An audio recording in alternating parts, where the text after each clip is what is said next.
you've reached peak couple energy when your undies match. MeUndies Match Me has you both covered, literally, in super soft ultra-modal undies, socks, PJs, and loungewear. Festive prints? Check. Cozy vibes? Double check. And right now, it's deal season. Get up to 50% off site-wide for Black Friday and Cyber Monday. Take your couple game to the next level with MeUndies Match Me. To get deals up to 50% off, go to MeUndies.com/comfort, promo code COMFORT. That's MeUndies.com/comfort, code COMFORT.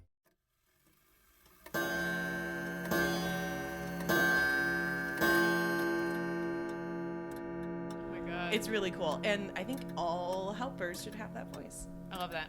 I'm all for it. Non-binary robots. A non-binary robot. Of course a robot would be non-binary. Even though it's made of binary. Nerd joke. I don't know if that's true. Is that true? I have no idea. I don't know how robots work. There is binary coding involved. Yes. This much we know. I think that joke worked. I think I say print it. Keep it. Print it. Send it to the presses. It's done. Stop the presses. We got a fresh robot joke. Welcome to Witchcast. 'Cause it's Witchcast. We're your hosts. Yeah, we're your hosts of the Witchcast podcast. I'm Emily. And I'm Kate. We're novice witches who wanted to learn more about witchcraft and are inviting you, the listeners, along for the journey. Yeah, we're learning about the witchcraft world. Yeah. Taking what we want, tossing what we don't. Yeah. Gently. Oops. That was my chair. Uh-huh. I just wanted to get closer to the microphone. Right. That's what they all say. Mm-hmm. Yeah. Also, I farted. No. No, sorry. I'm not ashamed. No. So today we're going to be talking about Halloween. The origins. Ooh. What we do now. Yeah. Where it came from, why we do what we do. Yeah. What it is. What it is, indeed. So we did just sort of another fun, like, just the two of us chatting kind of episode. This one's a little bit less formalized. Right. Well, we both did research. Yeah. Producer Dan is in the house. Producer Dan in the house. That's okay. We just ate spicy soup. It's bringing it all up. It feels good. It feels really good. Burns so good. Ooh, feel it all the way down. And guys, happy Halloween. Happy Halloween. That's right. It is actually Halloween today. It is Halloween. Oh my gosh, I love this holiday so much. Yeah. It's my favorite holiday. It is certainly in my top 5. Right, because there's so many. Right. Well, no, I like Halloween. I get a little freaked out by like people in masks. Yeah, masks are scary. Yeah. But I just love attention to detail. I love great theatricality, production value, do it all up, 9 yards. I get it. I feel like I intellectually understand what's great about Halloween. I just haven't been able to like fully pursue it in and of myself. Well, it's honestly become a trash holiday, I think, for adults. Yeah, it feels a little St. Patrick's Day-ish to me. Yes. In New York, which in New York means a bunch of people from New Jersey get very drunk on Fifth Avenue, and you have to avoid it. Let's not discriminate. There are also people from Staten Island who come in. Yeah, and Long Island. And they're all the worst. Everyone is terrible, equally. Equally terrible in different ways. But I will say, what I think is really cool, and I have some friends who are puppeteers and designers and participate in the Halloween, actually like have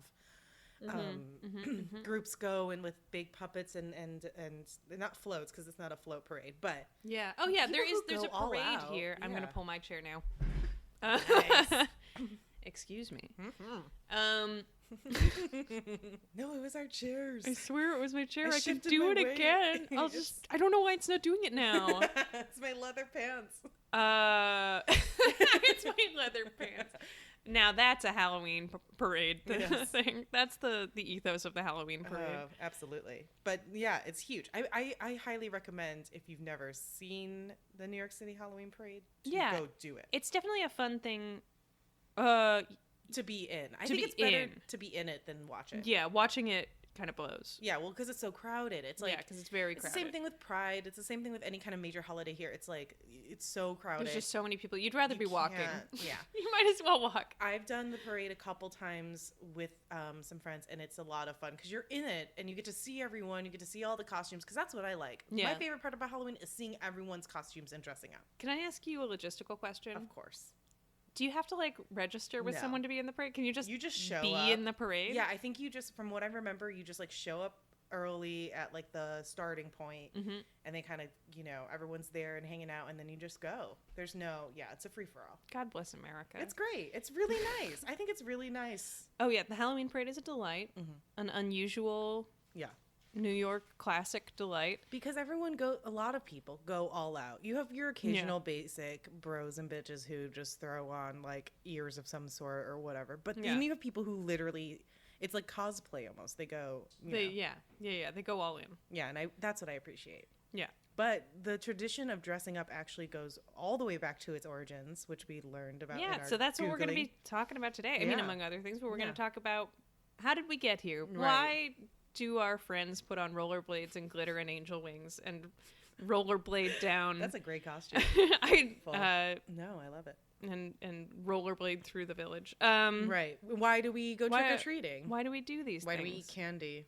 Well, we have some maybe answers. Some for maybe you. answers. I mean, I feel like they're pretty straight. Like when I was reading about it, I was like, oh yeah, this makes total sense of why we do what we do now. yeah. I mean, it translates pretty directly. The only question is really how many traditions can you ultimately say were built into what is now Halloween? Because part of it definitely came from the Celtic harvest festival of Samhain, Yes. which marked the end of the harvest. Right.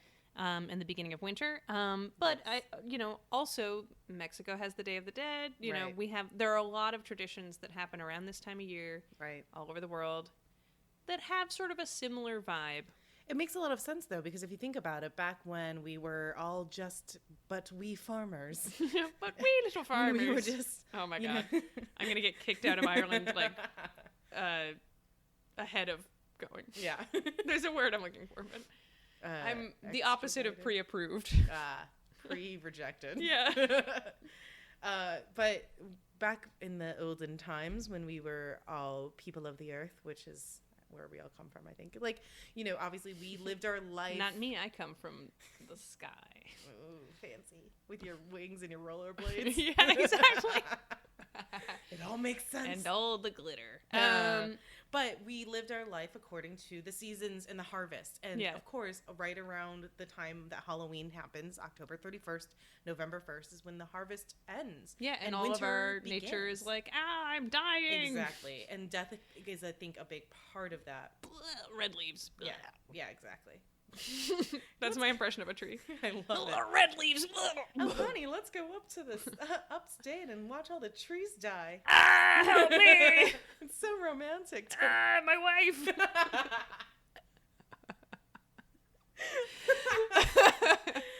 Oh dear. Yes. Oh dear. That is exactly what it is. I think that's exactly what it sounds like. Could you imagine if you could hear the trees scream? Oh my god. That'd be terrifying. Help me.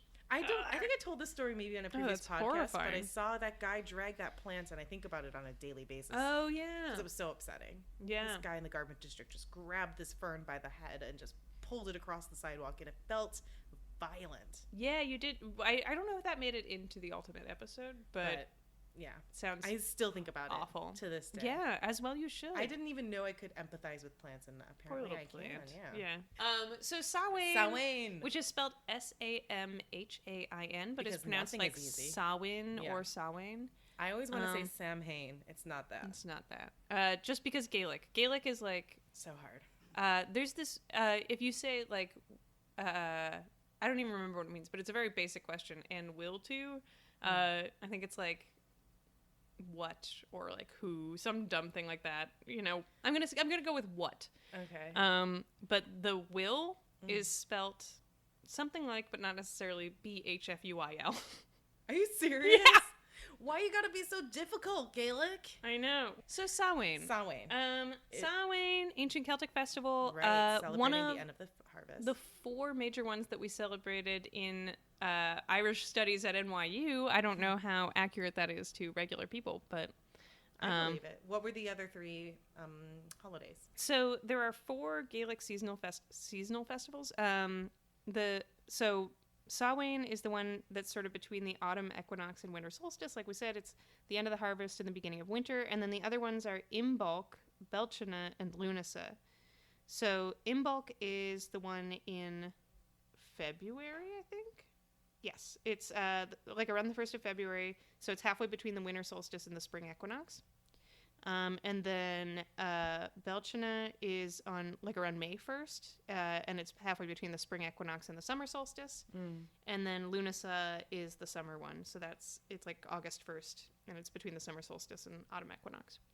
And I guess you could say that Samhain is halfway between the fall equinox and the winter solstice. Yeah. Cool. Yeah, so they're all like kind of halfway between those. And also, I know in Wiccan traditions and other pagan traditions, we celebrate those four as well as Yule, Ostera, Midsummer, and Mabon, which I guess those would be like the actual solstices themselves. Yeah, and I think I get it. It's interesting because I feel like some sense. of those, I like Midsummer is more like a Scandinavian thing, right? But it's like they kind of took the various like, it's all from various seasonal traditions, festivals right, and, right, like, right. kind of put them all together. Yeah, I'm talking about like modern day Wicca nowadays. Yeah, modern day paganism, which is interesting and cool. Yeah. So in Samhain, though, which historians I think kind of not universally but collectively pretty much agree that this is probably the origins of like modern Western Halloween stuff. Yeah. So I did some research from a Time article by Katie Lang. I also looked up some stuff on by Katie Lang. Yeah, her name's Katie Lang. Not KD Lang. No, not the singer. Damn it. Katie with a C. Well, there goes that dream dashed. I know. Wouldn't that be awesome though? But also from history.com had a really great article, and Encyclopedia Britannica, but they believed that the souls of the dead would come back to wreak havoc on the crops unless they appeased them by rituals and offerings. So they would dress in costumes to represent the dead spirits and go door to door and recite verses in exchange for food offerings. Which you could say that's probably where we got the trick-or-treating from. It's also where mummers come from, which where I'm from in Eastern Canada, in Newfoundland especially, people go out as mummers, which is where you dress up in like a costume and like, I mean, the way that I think of it is usually people like showing up at each other's houses looking for alcohol, but I don't know that that's really like the true tradition. Mummers. It's so in theory, traditionally a mummer is just like someone in like a crazy costume, but I feel like the mummers in Newfoundland, it comes from the word like to mime. So the idea was just like general costume, but it's sort of similar to like a carnival style thing in terms of how the costumes play out, although less so in Newfoundland. Apparently Philadelphia does it too. Oh.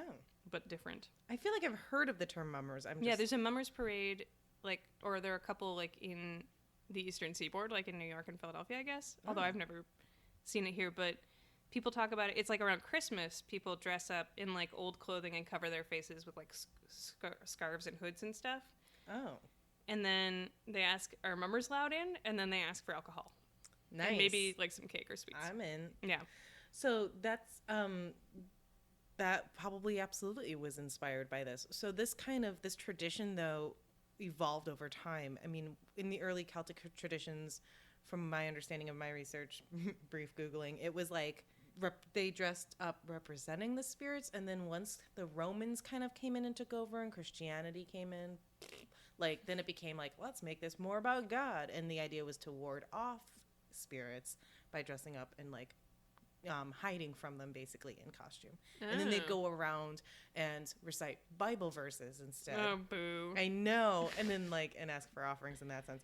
And it wasn't offerings for the ghosts, I think. Well, it was the whole idea was like to help spirits who are in purgatory pass over. Oh, interesting. Which then I think also kind of tied into All Saints Day, which is November 1st. And also Day. So backing up a little bit. So in 43 AD, the Roman Empire had conquered much of the Celtic territory. And during those 400 years which I did not know the Romans ruled the Celtic lands for that long, two festivals of Roman origin then combined with the traditional Celtic celebration of Samhain. So first was Feralia, a day in late October when Romans traditionally commemorated the passing of the dead. And then the second festival was a day that honored Pomona, the Roman goddess of fruit and trees. And the symbol of Pomona is an apple, which is what some historians think is the origin of bobbing for apples in modern traditions for Halloween. I always just assumed that was just because there were so many apples in North America. They were just like, what are we going to do with all these fucking apples? I mean, that totally could be it. But I like this story. But yeah, I mean, why'd they plant all these apples? Maybe there was something... I mean, apples are also like, aren't there traditional like symbology around like apples being like for fertility and bounty or something like that? I'm sure, yeah. I mean, I think they're probably throughout the Bible and... Oh, yeah, and also all the ancient texts. Original sin. Yeah, and you're right. I mean, also, this was harvest time, so it was like... the whole idea, I think that's why I think it's so fascinating that universally kind of across the world, these ancient traditions popped up at the same time, was because it was the end of the fall and the beginning of the winter. Yeah. And winter meant hard times for everyone, which is why they believed that this was like a liminal time, right? When the veil between life and death was thinnest. And so food was set aside for the ancestors and spirits to protect them and honor the dead, which, you know, is totally, it ties into Day of the Dead in Mexico. So yeah, that makes total sense to me. Yeah. And then according to my research, it was also one of the times when like big bonfires were lit. Yes. Like there's a lot of fire involved, which is true also of Noleg, which is the Celtic festival around like the winter solstice. It's a lot of like lighting candles and shit, which is makes perfect sense because it's getting darker, and of course you're gonna be like, let's light some fires up in here, and then let's make it a thing. Like, let's like formalize this so we always light the fires so we don't get seasonal affective disorder. Exactly. Which everyone was so plagued by that back then. I'm sure. I'm just at my cave desk. It would not be cave. My hut. I don't know. Don't listen to me. I was trying to think of like an ancient Celtic name. What was the name Rage. of it? I am the sad. Yes, so speaking of the bonfires, I forgot to mention, they had these big... Go on. I love him so much. Sorry. They had these big sacred bonfires, and they would then light their hearths from that sacred bonfire to kind of like bring good luck and good fortune to them through the winter and be like, please don't let us die. Yeah. Yeah, let's not die this winter. Yeah, that's basically what it was. Winter, a time to maybe not die. Hopefully. So in 1609 AD, Pope Boniface, I don't know if that's how you say his name, Pope Boniface, the fourth dedicated the Pantheon in Rome to honor all of the Christian martyrs, and that's when the Catholic feast of All Martyrs' Day was established. Boo! Sorry, I'm gonna stop booing the Catholics. It's okay. They don't deserve it. You can. I mean, some of them do, but not all of them. Not all, but. So anyway, that was established in the Western Church, and then Pope Gregory III later expanded the festival of All Martyrs' Day to include All Saints, and moved that holiday from May 13th to November 1st, which historians guess they were trying to, again, get in good with these pagans of being like, hey, look, we celebrate it too. Oh, we have like the same holiday. Oh my God. Like twinsies. Exactly. Let's be best friends. Yeah. Hey, you want to worship my saints? Real fast. So, by 1000 AD, the church made November 2nd All Souls Day a day to honor the dead. So again, that's why we have All Souls Day and then All Saints Day, and then that was also known as. Then it became the day before, October 31st, All Hallows Eve. Yeah, where Halloween. We all go nuts before we're all like, saints. Exactly. I assume. So back then, All Souls Day was celebrated like again exactly the same way. They did the big bonfires, they had parades, they dressed up. Also, that's where people dressed up. They started to dress up as saints, angels, and devils. So kind of branching out in the costume territory. And yes, right. Like I said, so it was like All Hallow Moss, which is what All Saints Day was called. All Hallows, All Hallow Moss. And then All Hallowmas? All Hallowmas? I don't know. Like Christmas? Exactly. Yeah. And then the day before was All Hallows Eve. And, now we call it Halloween. Yeah. That all makes perfect sense. Yeah. In terms of today, we all know about the trick-or-treating and all that, which you said, I did not realize that came from, or like the trick-or-treat part maybe came from like people coming and reciting things. Right. So what I think happened, so then when it came to America, first of all, I found this was really funny. In New England, they totally did not do it for the longest time because they were all Protestant, stuck-up jerks. Oh, yeah, that makes sense. But in Maryland and southern colonies, it was like kind of a big thing. And then with Native American customs mixing with these European ethnic groups, including the Irish, had a big hand in spreading this around. Halloween started to become like a bigger kind of holiday celebrated in North America. And so in colonial Halloween, they would tell ghost stories and do mischief making.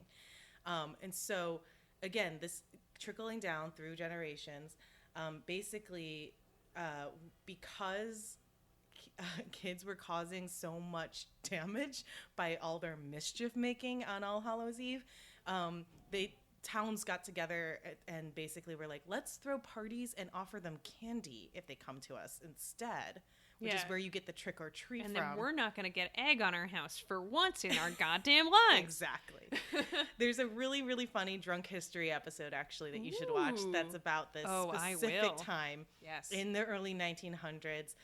This woman, Elizabeth Krebs, she was kind of touted as one of the first people to make Halloween in America what it is today, because kids just kept going around every Halloween fucking shit up and ruining her garden. So for like 3 years in a row, she just kept trying to throw a big party.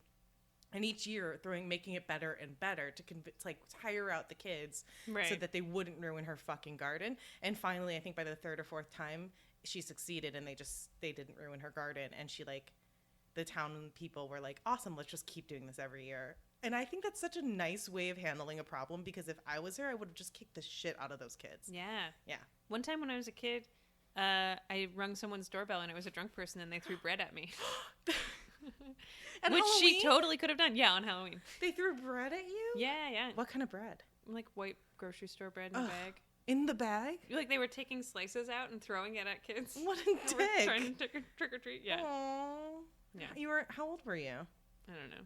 Like, I guess 8, 9, Yeah, 10. that sucks. Somewhere in that range. That's mean. Yeah, that guy sucked. Yeah, fuck that guy. And that definitely is not the root of why I hate Halloween. no, not at all. I'm never going to get psychoanalyzed. Stay strong, Duncan. No, therapy is really important. Go to therapy. I do. I'm a big advocate of therapy. But stay strong, Duncan. Thanks. Yeah, that sucks. I always really hated the houses that, when I was a kid, that would have someone dressed up and sitting on the front porch looking like a dummy and then jump up and scare you. I hated that shit. Yeah. I was such a scaredy cat as a kid. Yeah, me too. I didn't like being spooked. I still don't really like to be spooked. Oh my God. I sent Matt a GIF the other day that was like, look here, with like a circle around something, and then like a thing popped up last minute. Yeah. He was so mad at me. Oh, here's something interesting. Apparently in the Scottish Halloween custom, which I feel like they don't really do Halloween in England now, but I guess there was or is a Scottish Halloween custom, but something called guising that moved to North America in 1911, according to Wikipedia, but children would disguise themselves in costumes and go from house to house asking for food or money. And then that also translate with the mummers thing of going around and like being in costume and asking for like food and stuff. So that would translate also directly to like, I mean, it all feeds in together, but like to being like, give me food. And then the trick part just probably came from all the fucking mischief. Yeah. I wonder, I feel like. But also a bunch of drunk guys in costumes always make mischief. Yes. Yeah. Well, true.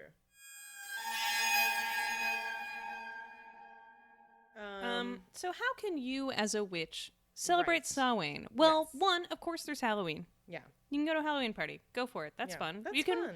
watch Hocus Pocus, as I will be doing. Yes. I still need to do that. Yeah. But you can also do Samhain rituals if you're so inclined. Yeah. Highly recommend. It's like our new year. You should. All right. So Samhain, yes, as Kate was saying, it's a time when traditionally, certainly neo-pagans and like modern witches believe that the laws of space and time are a little weaker, so to speak. That the veil between this world and the other one is a little thinner. Yeah. So to speak. Oh, wow. Oh, how weird is this? What? I read this earlier, but I guess it really sunk in. I have a book that I was about to read from called Practical Magic by Nikki Vandekar. And this is the sentence that is here, which I did not realize I was basically quoting. On Samhain, the laws of space and time are a little weaker, and the veil that stands between this world and the next is thinner. Wow, you literally I just literally said that. just I must have just sunk in because I did read this page over and over when I was a little unfocused this afternoon. So you absorbed it. You know it. You knew the answers to the test all along. This is why everyone needs to be afraid of accidentally plagiarizing. No jokes are original. No, there is no original joke. Anyway, so some things that this lovely book recommends are that you can take some extra precautions on Samhain because it is a little spooky and there is like a little bit of an element of danger with that whole exposure to the other world, if you want to think of it that way. Be careful.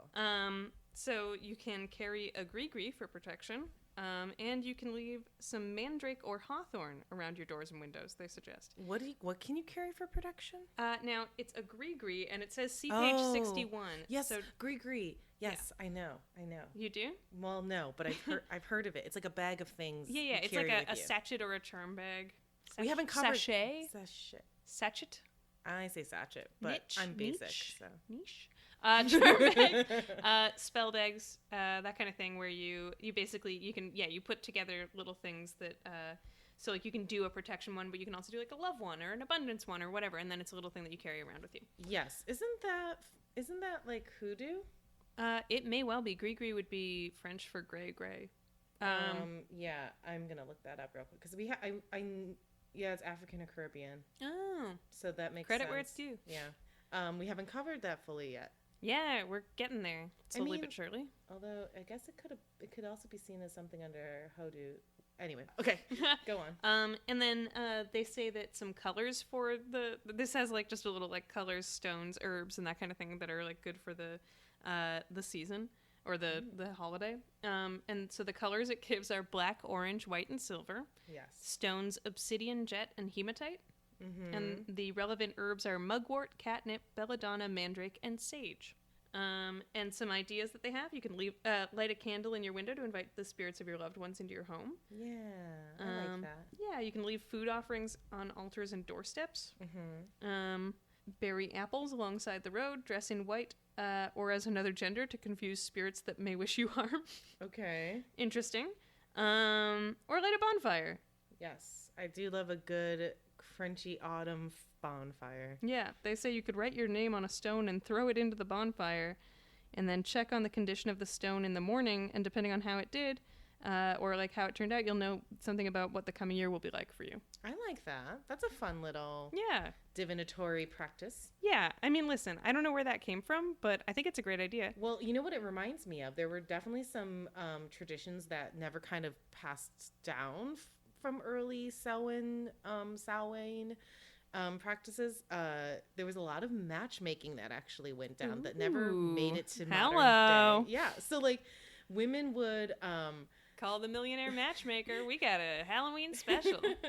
They would take apple peels and throw them behind their shoulder, and then look behind them to see if the initials that they made on the floor would be of their future husbands. Oh, yeah.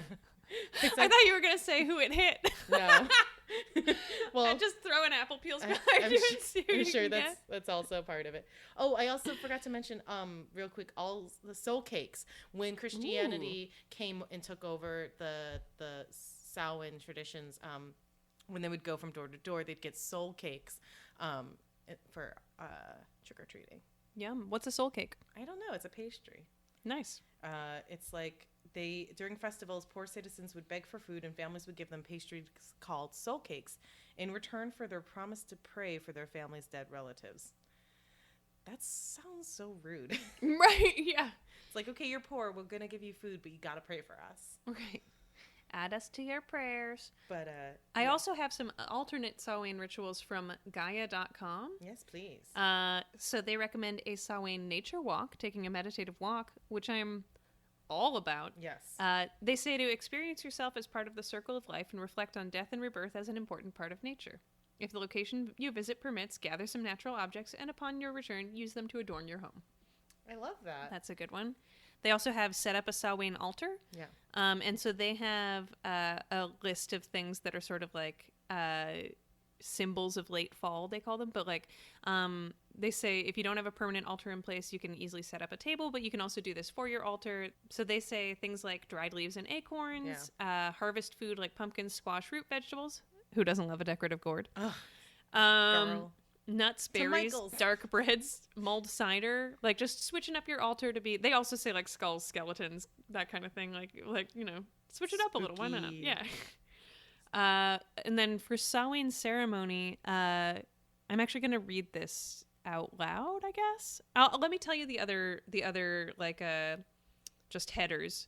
So the other ones, because they have a bunch of them here, they also say make an ancestor's altar, guide the spirits, and that's a 7-day candle, visiting a cemetery. They say hit pause. It's a time to celebrate life in contrast to death, which makes it a great time to stop and introspect. Hold a seance if you'd like to. I know, not. We don't recommend doing that for me if you are not well versed. Yeah, maybe don't do that. Or find a true practitioner, an experienced expert to lead you. Yeah, because it's the time when it would be in theory the easiest time to communicate with the dead, and if there's someone you'd like to. But yeah, definitely, I would not. They're play heavier with that tools. Game. Yeah. Bonfire magic. They also say bonfire magic. Very into that. Or a small cauldron. Yeah. So they say write down an outmoded habit that you wish to end and cast it into the Samhain flames as you imagine release. I love that. I like that one too. Oh, and they say imagine yourself adopting a new, healthier way of being as you move around the fire clockwise. Okay, easy. I bet you could do that with like a little candle or something too if you're safe about it. Like, Yeah, be safe. Oh, that's what reminded me of. So another really quick ancient matchmaking thing is that young woman used to throw hazelnuts for each of her suitors into a fireplace, and depending on what you believe, like either if it burned to ash or if it popped, that would be the one that would, like, she was gonna marry. How would you know which hazelnut? Oh, you would do them one at a time. I guess so. When I was saying this out loud, I was like, wait, how would she remember? It was like, is this one Steve or is this one? God damn it, Dan. Oh, I think Dan, the one with the... which hazelnut are you? Yeah, and then they just say get in with other, like, connect with your community. Herbs and spices, they list some key ones, but there's nothing that would blow your mind. I mean, it's just what you think. But CircleSanctuary.org also has this really nice thing about having a feast of the dead. So having a Samhain dinner, and having a place setting at your table or at a nearby altar for the dead, for your ancestors who have passed, and give them a cup for Elijah while you're at it. Exactly. Give them a little food and invite your ancestors to come eat with you. That rocks. Yeah, I think that's really nice. Nice. And all of this is also just like, if it makes you feel good, you know, if it works for your practice. Yeah. Okay, so I wanted to revisit the Samhain ceremony that they recommend. Yeah, please. So this is a longer one, and I am just going to read it from Gaia.com because I do not have this memorized. Well, I need to prepare for Halloween/Samhain, so tell me. Yeah, right. So start out by preparing a meal for the family, focusing on fruits and vegetables and wild game meat if available. Include a loaf of dark bread like rye or pumpernickel and a cup of apple cider or wine. Set the dinner table with candles and a fall centerpiece and put all the food on the table at once. Consider the dinner table a sacred space. Gather everyone around the table and say this. Tonight is the first of 3 nights on which we celebrate Samhain. It is the end of the harvest, the last days of summer, and the cold nights wait on the other side for us. The bounty of our labor, the abundance of the harvest, the success of the hunt, all lies before us. We thank the earth for all it has given us this season, and yet we look forward to winter, a time of sacred darkness. And then you take the cup of cider or wine and lead everyone outside. Make this a ceremonial and formal occasion. Head to your garden or a grassy place in your yard or whatever, your outdoor space, a grassy sidewalk area if you're one of our people. Place with grass. Each person in the family takes the cup in turn and sprinkles a little bit of cider or wine onto the earth, saying, "Summer is gone, winter is coming. We have planted and we have watched the garden grow. We have weeded and we have gathered the harvest. Now it is at its end." Collect any yard trimmings or dead plants and use them to make a straw man or woman. This could be your king of winter or the goddess in her many forms. and you can make a female figure to represent the goddess as hag or crone in winter. Yes. Once that's done, go back inside and bring your deity into your home. Place him or her on your table and prop them up with a plate of their own. And when you sit to eat, serve them first. That's so cute. Yeah. And then they say, bring your meal with the breaking of the dark bread. Begin your meal with the breaking of the dark bread, and make sure you toss a few crumbs outside for the birds afterwards. Also, guys, the birds are dying. Take care of the birds. Emily's very Quick pro-bird. aside, very serious about the bird situation. Keep the king of winter or goddess in a place of honor all season long. You can put them back outside in your garden on a pole to watch over your next spring seedlings, Like and a eventually, scarecrow. That's where the scarecrows come from? maybe, I don't know. Keep And then going. burn them at your Belchina celebration. And when you're finished with your meal, put the leftovers out in the garden as an offering for the dead. Yes. I love that. That's so lovely. Yeah, and it's an excuse to have people over for dinner. Exactly. It seems, well, it's very generous and giving and, spreading of gratitude and, reflecting on everything. And you can switch up the text a little bit for harvested. whatever I love that. reflects your life and whatever. Do you think but also that it seems like also reminds me quite a bit of like Thanksgiving? yeah. I mean, it's basically, isn't that what It's like a Thanksgiving is in a combination lot of of it? ways? Yeah. Is the celebration of the harvest, The end that's of the like harvest, yeah. being thankful for the harvest and Yeah. everything. It's like, here's all our food. Eat it before it goes bad. Right? Yeah. Before winter comes and we get real cold. Yeah. Yeah. No, I think that's really lovely. And Thanksgiving is my second favorite holiday. An excellent holiday. I just love food. because of the snacks. Yeah. Really just a whole holiday Any centered around holiday eating. with candles and snacks is a holiday that's am good by me. Down to clown with that. Yeah, I love that. That sounds really lovely. I think we should have a little Samhain dinner. Yeah. That would be think- really fun. I'm burping a little. That would be really fun. Yeah, let's get some. You know what I love is pumpkin pie. Wait, okay, so when we were in Canada, Dan and I just got back from Canada, and my mom bought pumpkin pie 3 times in the week we were there. Dan, on the last day we were there, ate pie with every meal of the day. He That had sounds like breakfast heaven. pie, lunch pie, and dinner pie, and I believe he had more pie after midnight. Is that true, producer Dan? He's giving me He's a nod nodding. that it Yes. is the case. That sounds amazing. My dad is obsessed with pumpkin flavored anything. Oh yeah, He he's makes- a basic bitch. Yeah. Loves his pumpkin spice coffee, Aw, loves his pumpkin Papa. pie. Yeah. That's really nice. It's good. Well, I wanted to mention that. So I totally forgot. Real quick, back when Christianity came into the Celtic festival, our good old origin story of Samhain, they would use hollowed out turnips with candles inside to ward off evil spirits. Which Oh. then, when it came to North America, pumpkins were easier to carve and native to the country, and it became the jack-o'-lantern. Yes. Isn't that crazy? That's great. I love it. Also, only good use I've ever heard for a turnip. Yeah.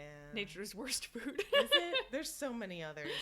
I don't know. Yeah, I'm not a big turnip head, but listen, that doesn't mean that turnips aren't valid. I validate you, turnips.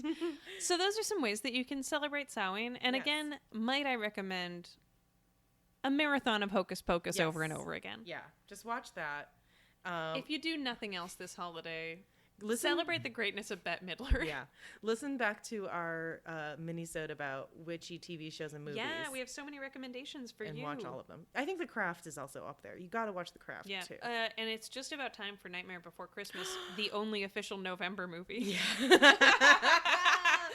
That's amazing. See, for me, I just watch it in October, November, and December because I just think these are my 3 favorite months. Like, Yeah. it's great. It's Oh. Halloween, it's Thanksgiving, God, it's it's my like a birthday, warm it's hug. Christmas. You Yeah. know? The weather gets colder. You can wear your snuggies, your onesies. best. Yeah. The best. I just got a weighted blanket. I am set. All right. I am in. Do you want to do? Yes. Can I draw? Yeah. Okay. I feel like I haven't drawn in a while. We're going to draw from the Moon Power deck again because Kate keeps forgetting her tarot cards. These are so pretty. God damn, I love them. Shuffle, shuffle. Give me a good Samhain card, girls. Okay. Ooh. I don't know what this is. This is spooky. It's the 5 of something. 5 of Wands. Oh, I see. 5 of Wands. What does your little book say? Let me. I Find love it. It's very creepy. It's like very goth. Yeah. Some of these are more goth than others. I love it. I really love it. All right. 5 of Wands. calamity, ambitions collide, tension, conflict, disagreement. Damn. But it was reversed. Yeah, I did see that. I was going to be like, but wasn't it reversed? It was. It was totally reversed. We're not lying. We're not lying. It actually was reversed. But, just super quick looking at our good friend Biddy Tarot. whoop whoop. Reversed Five of Wands means you're facing internal conflict and are unclear on where you stand on important issues. You may try to work through your point of view on contentious topics, or you may navigate personal issues. You have others around you who have strong views about what you should do, and this is creating an enormous amount of tension and disagreement. Just when you think you have a clear perspective, someone challenges you on it, or you discover new information and you change your standpoint again. This process is beneficial, though, and will help you come to a well-researched and well-thought-out viewpoint.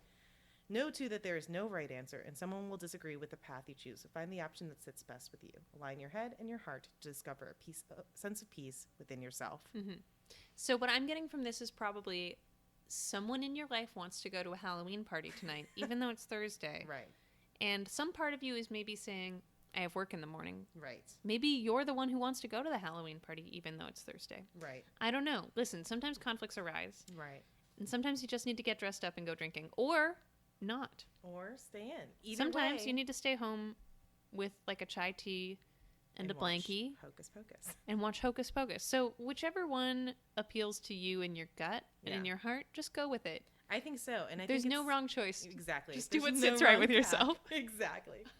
For me, I personally got the sense that I'm really on the fence about what to dress up for Halloween. Yes. And I keep flip-flopping on my decisions. Sure. And I just need to make a choice. Gotta just make a call. But for me, Halloween costumes is like a sacred thing. Like I it comes to me, and it usually I think of something months ahead of time, then change it last minute, and it's so right. It's like so sacred perfect. bonfire of fashion. Exactly. And I get just the right amount of compliments. Ooh. That's really what I'm fishing for. Wow. It's timely, yet unique and creative. Yeah. I have not had. Oh, although I think Dan and I might know what we're going to be this year. I'm going to keep it a secret, though. Okay, yeah, let's keep it secrets and we'll post it on Instagram later. Yes. But I love this card, and I definitely think intuition and listening to your heart is the best course always. Yeah, Weigh your options and make a choice, bitch. Yeah. Know that it's not going to always make everyone happy, but you can make yourself happy as best you can. Exactly. So that'll do it for us this week. Don't forget to follow us on Instagram at Witchcast Podcast. Or shoot us an email if you want to hear any other topics or have any thoughts. Chat with us. Witchcastpodcast@gmail.com. Yeah. Witchcastpodcast@gmail.com. And don't forget to subscribe on iTunes. Please. Give us that sweet rating and review. Yeah, we want to know what you think of us. 5 out of 5, baby. We love it. It means so much to us. We really appreciate it. We care so much. We do. We care a lot. We care a lot. And until next time, hex yeah! 'Cause it's Witchcast.